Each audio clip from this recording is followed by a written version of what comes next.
My grandfather built things with his hands his entire life. Eugene Calloway spent 43 years as a Finnish carpenter in Akron, Ohio. Crown molding, hardwood floors, built-in bookshelves, the kind of detail work that required patience and precision in equal measure.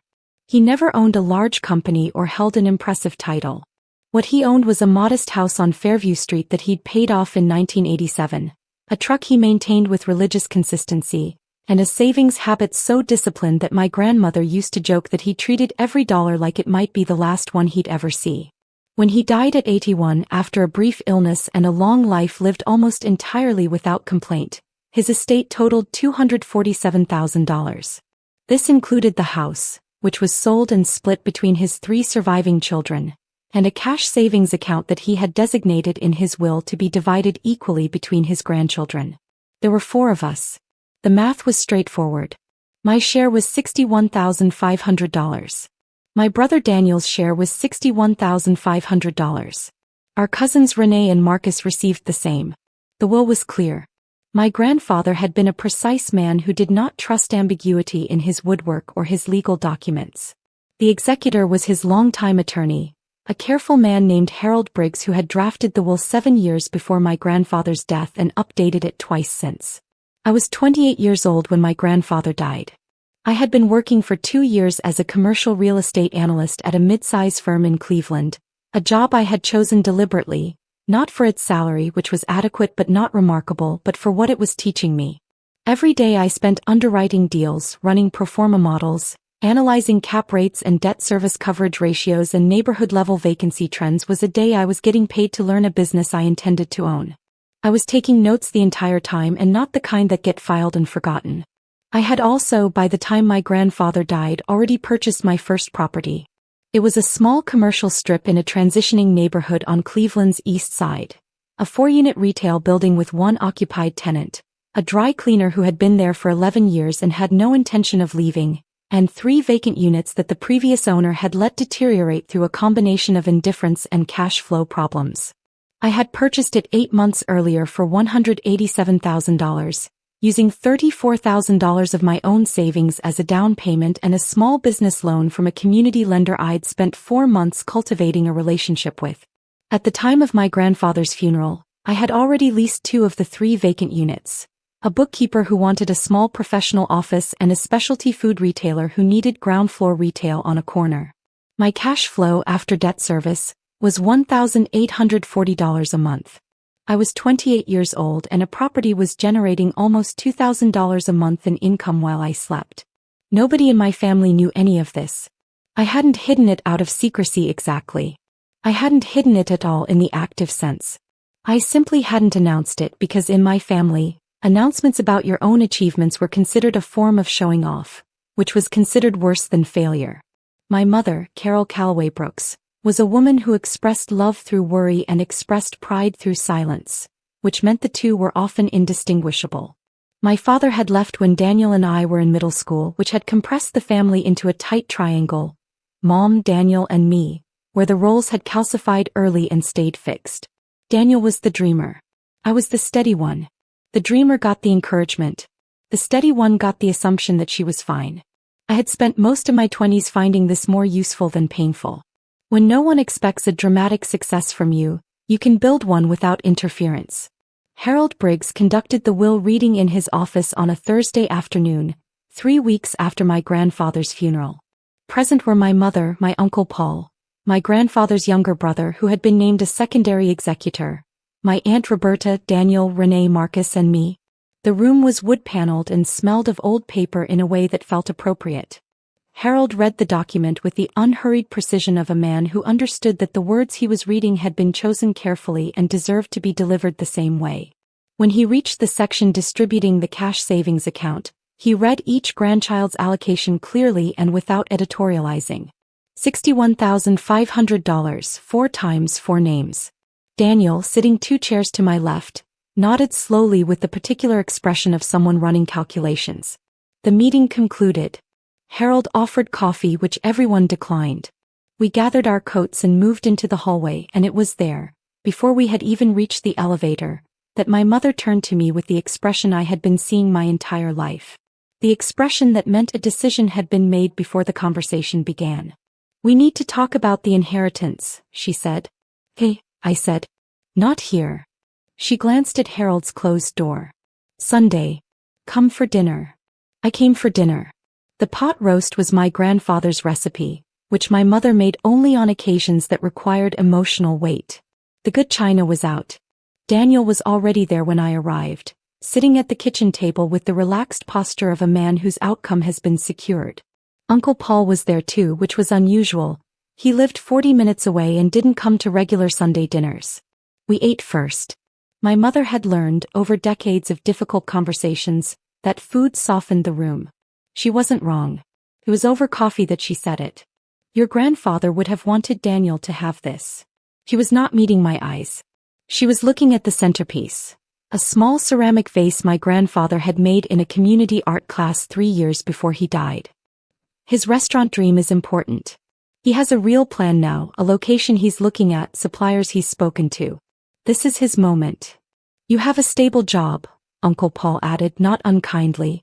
He was looking at me with the expression of a man who has been recruited to deliver a message and is doing his best. "You're building your career. You'll be fine. Daniel needs the full amount to make it work," my mother continued. "The location requires a deposit and he'll need operating capital and the equipment alone." "How much?" I said. "Both. Your share and his combined," she said. $123,000. The room was quiet. I looked at my mother, who was still looking at the ceramic vase. I looked at Daniel, who was looking at his coffee cup with an expression that was trying to be humble and landing closer to waiting. I looked at Uncle Paul, who was looking at his hands. My grandfather had been precise about his woodwork and his legal documents. He had written 4 names and 4 equal amounts because he had meant 4 names and 4 equal amounts. He had not left a note saying give Daniel more if he has a dream. He had not included a provision for restaurant equipment. He had been a man who said what he meant. I thought about the strip building on Cleveland's east side. I thought about the dry cleaner who had been there 11 years and the bookkeeper and the specialty food retailer and the $1,840 a month that arrived in my account without anyone's permission or blessing. I thought about what $120,000 could do in the right hands. I thought about what it would do in Daniel's. "Hey," I said. My mother looked up. Something complicated moved across her face. Relief, guilt, and the particular gratitude of someone who expected a fight and didn't get one. "You understand," she said. It wasn't a question. It was something she needed to believe. "I understand," I said. I helped clear the table. I drove home. I sat in my car in the parking garage of my apartment building and did not feel the things I might have felt if I had needed the money. The loss was real. $61,500 was not nothing. And what it represented, my grandfather's 43 years of careful living distilled into a number with my name attached, was not replaceable. That part hurt. But I did not need it to survive. I did not need it to build. I had been building for 3 years without anyone's help, and I would continue building with or without the inheritance that had been taken from me at a dinner table while my mother looked at a ceramic vase. What I needed was to never be in this position again. I went upstairs and opened my laptop and spent 2 hours reviewing a prospectus on a 6-unit mixed-use building in Lakewood that had come across my desk at work that week. The numbers were interesting. The location was better than the asking price reflected. The seller was motivated. I started making notes. Daniel opened Calloway's kitchen on a Wednesday in April, in a converted retail space on a mid-traffic street in a Columbus suburb that had more restaurants per square mile than it could reasonably sustain. He sent the family a group text with a photo of the sign, warm wood lettering, professional installation, the name in a serif font that communicated both heritage and approachability. It was a good sign. Daniel had always had taste. Taste was not the problem. My mother called me that evening to describe the soft opening. "It was wonderful," she said. "The food was beautiful. Everyone loved it. This is going to work, Nora."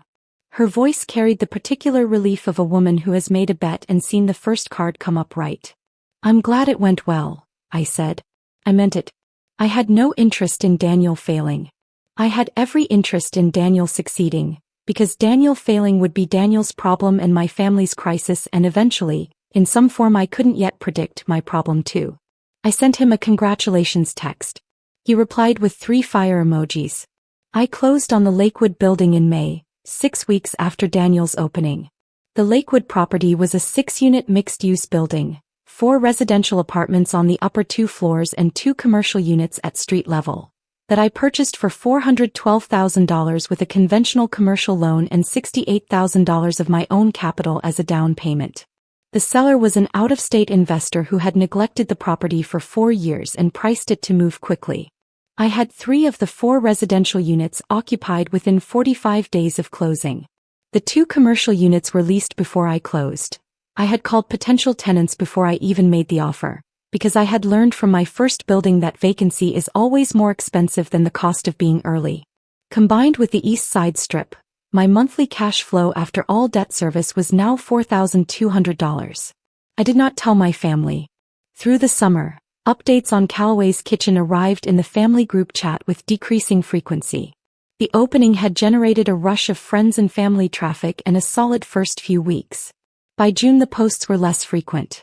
By July my mother's references to the restaurant in our phone calls had shifted in register. From excited to carefully optimistic to the particular silence of someone who has stopped volunteering information because the information has stopped being good.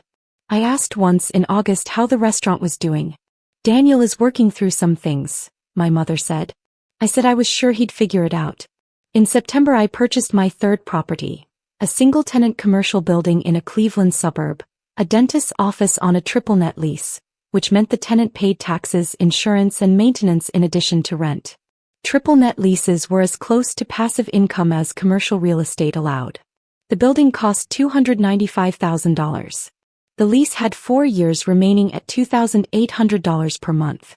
I bought it with a portfolio loan that used my first 2 properties as partial collateral, which meant I put down $41,000 of my own cash and the bank looked at my existing cash flow and said yes. I was 29 years old. I owned 3 commercial properties. My portfolio was worth, conservatively, $890,000 against roughly $610,000 in debt, giving me net equity of approximately $280,000 not counting the monthly cash flow I was reinvesting. The East Side Strip had appreciated $40,000 since I'd purchased it. In November my mother called on a Sunday afternoon and her voice had the flat, controlled quality of someone managing bad news. "Daniel is closing the restaurant," she said. I waited. It wasn't the right time. The location had foot traffic issues and the staffing was so difficult and the food costs were. She stopped. "He's going to be okay. He just needs to regroup." "I'm sorry, Mom," I said. "He worked so hard," she said. "I know," I said. 8 months. The $123,000, $61,500 of which had been mine by right and by my grandfather's explicit written intention, was gone. Not invested, not transformed into equity or assets or anything recoverable. Gone into a closed restaurant on a mid-traffic street in a Columbus suburb. Dissolved into rent deposits and equipment leases and food costs and the particular entropy of a business run by someone whose talent was dreaming and whose weakness was the 10,000 operational decisions that dreaming cannot substitute for. I thought about my grandfather's truck, which he had maintained with religious consistency. I thought about the crown molding and the hardwood floors and the 43 years of Finnish carpentry that had produced $247,000 in savings. I thought he would have known. The 5 years that followed were the years I stopped thinking about the inheritance at all. Not because I'd forgiven it or forgotten it. Because I had outgrown it so completely that looking back at it required a longer and longer angle of view. The $61,500 had become a data point in a story that was now measured in millions. And you cannot feel the sting of a missing data point when the story it belonged to has been rewritten entirely. I purchased my 4th property in the spring of the following year. A small office building in a Cleveland suburb whose previous owner had taken a job transfer and needed to sell quickly. 5th and 6th properties came 18 months later. A paired acquisition of adjacent retail buildings in a neighborhood I had been watching for 2 years as anchor tenants began moving in and the demographics shifted. I had learned, by this point, that the best deals came to people who were paying attention before the opportunity was obvious. By the time a deal looked good to everyone, the margin was gone. I left my job at the analysis firm when my portfolio cash flow exceeded my salary, which happened midway through my 31st year. I registered an LLC, Calloway Commercial Properties, because my grandfather had been a builder and I intended to honor that, and began operating full-time as a real estate investor and asset manager. My mother knew I had done well in real estate. She had absorbed this information gradually in small increments as I had allowed it to surface over several years. She knew I had left my job and was managing properties. He did not know how many. He did not know the numbers. I had never sat her down and explained the portfolio because the conversation felt both necessary and impossible, and I had been waiting for the right moment without being certain what the right moment looked like. Daniel had moved back to Columbus after the restaurant closed. He had worked a series of jobs, restaurant manager, catering coordinator, food service consultant, that were adjacent to his passion without being it. He was not unhappy exactly. He was living a life that had been shaped by a dream that hadn't worked and hadn't yet found its replacement. He had married a woman named Felicia whom I genuinely liked, and they had a daughter who was 3 years old and showed every sign of being smarter than both her parents, which I considered an excellent outcome. My mother never apologized for the inheritance. I had stopped expecting her to somewhere around year 3. Not because I didn't believe an apology was warranted, but because I had come to understand that my mother's love and my mother's judgment were two entirely separate systems that occasionally ran on parallel tracks and occasionally collided and were never going to be reconciled into a single consistent position. She loved me. She had also made a choice that was wrong by any fair measure. Both things were true and neither one canceled the other. I built my portfolio around both things being true simultaneously. By year 7 after the inheritance, I owned 14 commercial properties across Greater Cleveland, Akron, and Columbus. The portfolio's assessed value was $6.2 million. My net equity, properties minus outstanding debt, was $2.8 million. My annual cash flow after all debt service and operating expenses was $312,000. One of the 14 properties was a small commercial building on a mid-traffic street in a Columbus suburb. It was the building where Calloway's kitchen had operated for 8 months before closing. I had purchased it 2 years after the restaurant closed when the landlord, frustrated by persistent vacancy and an upside-down loan, had sold it to an investment aggregator who had then sold it to me as part of a 3-property package deal. I had not sought it out deliberately. It had come to me through a broker relationship, priced right, in a location that had improved since Daniel's tenancy as new development moved in from the north. I had not told my family I owned it. The building was currently occupied by a physical therapy practice on a 5-year lease. The tenant was excellent, creditworthy, reliable, and growing. They had already asked about expanding into the adjacent unit when their lease renewed. I thought about my grandfather sometimes when I reviewed that property's financials. I thought about the ceramic vase my mother had been looking at when she told me his wishes had been reinterpreted. I thought about Finnish carpentry and precision and the 43 years of careful work that had built something real. I thought, I understand, Grandpa. I built it the way you would have. My mother called on a Thursday morning in October. I was at my desk reviewing lease renewal terms for the Lakewood building. The original residential tenants were coming up on their 5th year, and I was preparing a modest rent adjustment that was justified by market rates but that I wanted to structure fairly, because good tenants were worth keeping. My phone showed my mother's name and I answered on the second ring the way I always did, because whatever had passed between us, she was my mother and she was 63 years old and I answered when she called. Nora. Her voice was different. I had heard my mother's voice in many registers over 34 years. Proud, worried, tired, relieved, guilty, falsely cheerful, genuinely warm. This register was one I had heard only a handful of times, and each time had preceded something serious. It was the voice of a woman who had put down something heavy she had been carrying for a long time. What's happened? I said. A long pause. I could hear her breathing. The bank called Daniel this morning, she said. About the restaurant loan. The one from when he opened. Another pause. We didn't tell you at the time, but when Daniel needed additional capital in the first few months, he took out a small business loan. $28,000. I waited. Your Uncle Paul co-signed it, she said. As a guarantor. Daniel's been making minimum payments but he fell behind last year, and now the bank is saying, they're saying the account is in default and they're going to pursue the guarantor for the full balance and Paul is. Her voice broke slightly on his name. Paul is 71, Nora. He's on a fixed income. He can't. How much is outstanding? I said. $19,000, she said. With penalties it's $22,400.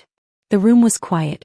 The bank says if the balance isn't cleared within 30 days, they'll begin collection against Paul's assets. He has his house. He has his retirement account. She stopped. Nora, I know that I don't have the right to ask you for anything. I know what we did with your grandfather's money wasn't. I know it wasn't right. I've known for a long time. The words were coming out with the particular difficulty of words that have been prepared and revised and prepared again over many years. But Paul doesn't deserve this. He was trying to help Daniel and he didn't understand what he was signing and he's 71 years old and... Mom, I said. She stopped. I looked out my window at the Cleveland skyline. 14 properties. $6.2 million. A triple net lease and a physical therapy practice and a dry cleaner who had been in his unit for 16 years and showed no signs of leaving. $312,000 a year in cash flow before taxes. A portfolio built property by property, deal by deal, Sunday dinner by Sunday dinner, in the years when no one was watching and no one was helping and no one had handed me anything at all. I'll call the bank directly, I said. Give me the account number and the contact name. A silence so complete I could hear the clock on her kitchen wall. Nora. I'll handle it, I said. Not for the money's sake. Not because it's fair, because it isn't. But because Uncle Paul co-signed a loan for Daniel out of love and he's 71 years old and that's not who should be paying for this. I paused. I need you to understand something though. I need you to actually understand it, not just hear it. I'm listening, she said. Her voice was very small. Grandpa left me $61,500. He gave it to Daniel for a restaurant that lasted 8 months and is now one of 14 properties I own. The building where Calloway's kitchen operated is in my portfolio. I've owned it for 3 years. I let that sit for a moment. I'm not telling you that to hurt you. I'm telling you because you've been worried about me for 11 years and I need you to stop. I'm fine. I've been fine. I built something real and I built it without anyone's help, including yours and including Grandpa's money, which would have been welcome but was not necessary. The silence stretched. I didn't know, she said finally. I know you didn't, I said. That's the part one needed you to understand. I heard my mother exhale. A long, slow breath that sounded like something releasing after a very long compression. I'm proud of you, she said. The words came out simply, without decoration or caveat, the way my grandfather used to say things he meant. Thank you, I said. Give me the bank contact. I'll take care of Paul. I called the bank that afternoon. The account manager was professional and efficient. I explained that I was a family member looking to resolve the outstanding balance and inquire about releasing the guarantor from liability. She confirmed the payoff amount, $22,400, and the process. I provided my information, authorized a wire transfer, and had written confirmation of the payoff and guarantor release within 48 hours. I called Uncle Paul on Friday morning. He answered on the first ring, which told me he had been waiting. I told him the account was resolved and his name had been released from the guarantee. He was quiet for a long moment and then he said, Nora, I don't know what to say, and I said, you don't need to say anything, Uncle Paul, and I meant it. He said, your grandfather would have been proud of you. I said, I know. Daniel called that evening. He had gotten the news from our mother. His voice was carefully composed in the way of someone who has been crying and stopped before making the call. He thanked me. He said he was sorry, not just for the loan situation, not just for this particular episode, but in the broader way that covered more ground than one phone call could resolve. I told him I appreciated it. I told him I hoped he and Felicia and their daughter were doing well. I told him to take care of himself. I meant all of it. I bore Daniel no sustained anger. He was my brother and he had always been the dreamer in the family, and the dream hadn't worked and that was a painful thing to live with. The $123,000 was gone. The restaurant was gone. What remained was a man in his late 30s with a wife he loved and a daughter who was smarter than both her parents, trying to figure out what came next. I couldn't be angry at that for the rest of my life. The $22,400 I had paid to release Uncle Paul was, against my current portfolio, a line item that barely registered. This was not nothing. I was aware of what it had cost and I was aware that it had not cost me enough for me to feel it. That awareness was itself a kind of accounting. 3 weeks later, I received a certified letter from Harold Briggs's office.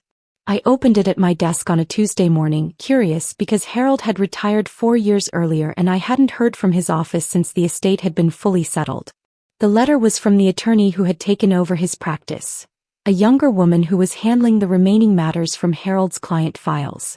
The letter informed me that my grandfather had, in fact, left a second document. Not a codicil to his will, but a personal letter, sealed separately, that Harold had been instructed to deliver to me specifically. Not to the family, not at the reading, but privately after a period of 5 years had elapsed from the date of his death. My grandfather had been a precise man. The letter was 3 pages long, handwritten on the lined yellow notepad paper he had used his entire life. His handwriting was careful and even, the handwriting of a man who had spent decades making precise measurements. He had written, "Nora, I know what will happen to your share. I know your mother and I know Daniel and I know how this family has always worked. I'm not naive about it. What I want you to know is that I see you clearly even if others do not. You have always built things carefully and you have never asked for anything you weren't willing to earn. Keep building. The money was yours and if it goes where I expect it to go, I want you to know that I am sorry for it and that I know you won't need it. Your grandfather's shop tools are in Paul's garage. He knows to give them to you when you ask for them. Build something with them. You'll know what. Love, Grandpa Eugene." I sat with the letter for a long time. Then I called Uncle Paul and asked about the tools. They were in his garage as promised. A set of finished carpentry tools, well maintained, wrapped in their original cloth, smelling of machine oil and cedar and the particular patience of a man who built things to last. I brought them home and set them on my workbench and looked at them for a while. Then I picked up my phone and called my contractor, a man named George who had been doing renovation work on my properties for 4 years and who I trusted completely. "George," I said, "I need to learn something." "What's that?" he said. "Finish carpentry," I said. "Crown molding. Hardwood floors. The detail work. Can you teach me?" Pause. "Then, yeah," George said and I could hear him smiling. "Yeah, I can teach you that." I looked at my grandfather's tools. 14 properties. $6.2 million. A portfolio built the way finished carpentry is built. Precisely, patiently, with attention to detail and a deep respect for the difference between things that last and things that don't. My grandfather had known. He had always known. I was 34 years old and I was just getting started.